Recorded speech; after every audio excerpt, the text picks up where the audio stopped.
everybody. Welcome back to the show. We're sitting here with recording artist Amy Rushes, and I just asked her a question regarding back in the day when she first got into gospel music with Reverend James Cleveland, and predominantly, probably 99.999% black, and here comes this white girl in the church. How did they receive you? How did you feel? Give me that whole story. Well, to me it was like home, because what people don't know about me is I was brought up in an African-American community. And my dad was a florist, and he had a flower shop. Wow. And I was a little girl, and I remember on Easter and on Mother's Day, those were big holidays for people that were in the flower business, and I remember saints would come in after church. I didn't know they were the saints then. I was just little. But I saw these beautiful people, and the ladies had hats on, and they had gloves on, and the men had hats on, and they had apricot color shoes and and lavender suits, and it was, to me, it made such an impression on me. It was so beautiful to me to see. I think my happiest memories was in that flower shop on those holidays. And just watching those beautiful people come in. And so when I became a part of an African-American church, it's just home to me. It's always been home to me. Home. You didn't know the difference. I didn't know the difference, and I loved it. That's beautiful. They felt it, and they loved me. So, I mean, I never felt anything but loved. I never felt anything but embraced. So basically, your whole recorded musical life, you've been around African Americans. Yes. And now, did you learn how to cook some of the foods that we eat? Now, like the greens. I could cook a little. You okay? The mac and cheese and all. I could cook a little bit. I know you can. What's the one thing we can say before we close? First, I want you to give your information out. If somebody want to book you, Amy, who would they contact? Your agent? Is there a web address? And then after you do that, let us give those hopeful singers out there a word of encouragement. I will. Can you do that? Okay. First, let me tell you really quick.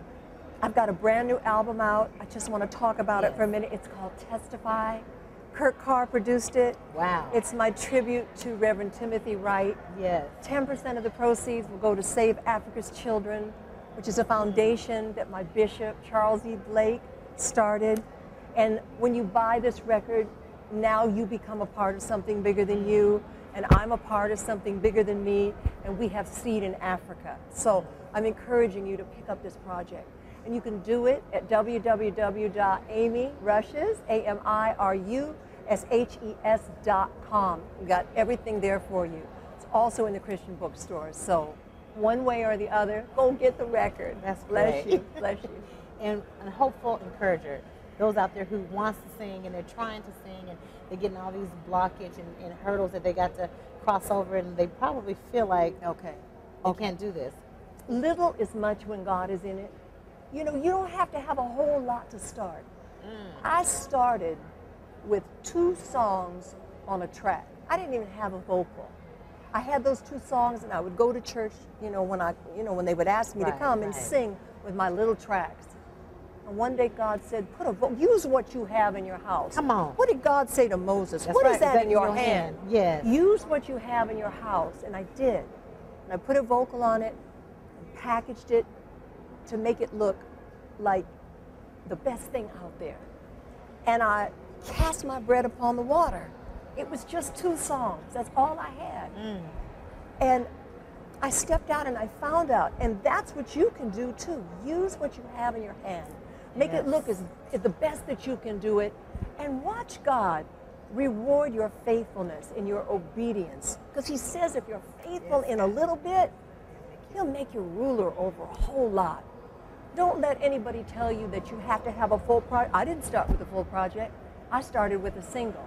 And we got response on the single, and it didn't happen overnight. It was probably a year and a half later. And the word kept coming, you need a full project. And that's how it started. So don't despise small beginnings. I love it, and that was clearly spoken. You encouraged me. Oh, good. Amen. God bless you. Thank you. Bless you, Vanessa. And much success and joy along this journey, because God is not through with you. Amen. Amen. All right. We're going to take a break, and we'll see you guys in a little bit. Be back in a moment.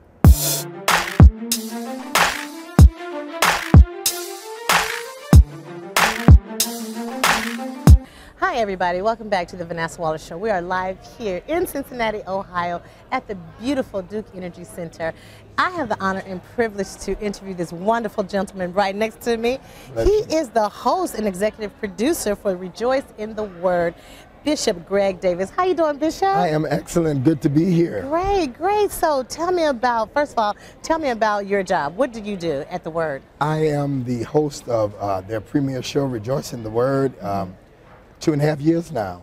Okay. And we bring gospel music's best, those that are known, those that are not known, and also God's best generals in the gospel and those that you may not have heard of. Right. And we do an hour-and-a-half show every Friday. It's re-aired on Wednesdays from 8:30 to 10 on Fridays, and then on Wednesdays from 3:30 to 5.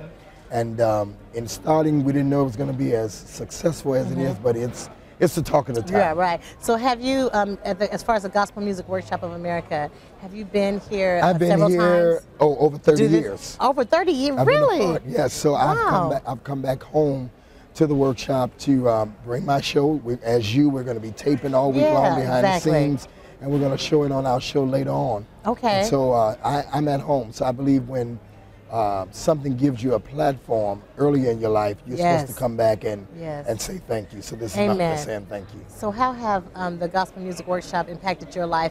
Like right now, you're a host and you're into media. Have the workshops and the classes that you have experienced through the years, has it helped form who you are today? It did. I mean, people like the Bishop Hobbs, you know, I used to work for him, and then a man that's went on to be with the Lord, Ed Smith. This is where I learned how to organize people and to I worked right there in the exhibit area, helping with the exhibits. I helped sell souvenir booklets. I started from the grassroots. So I think that everybody, you have to pay your dues. You have to start somewhere. Yes. And then you can't remember where you came from. Because there's so many great gospel artists and television personalities that have come right out of this organization. But see, you have already, you know, you've paid your dues, and sometimes people think overnight success. No. But like you're talking working the booths and doing, that's exactly what I do. You know, people don't see behind the scenes. They think this is a fabulous job, but there's so much stuff that you have to do to prepare yourself to be where you are today. And people think you just arrive on the scene. Nobody just arrives on the scene. There's a story. That's a misconception. There's a test to your testimony. Right. Yes, right, but it seems like you're doing a wonderful job, and I can tell you're a wonderful host too. Thank you.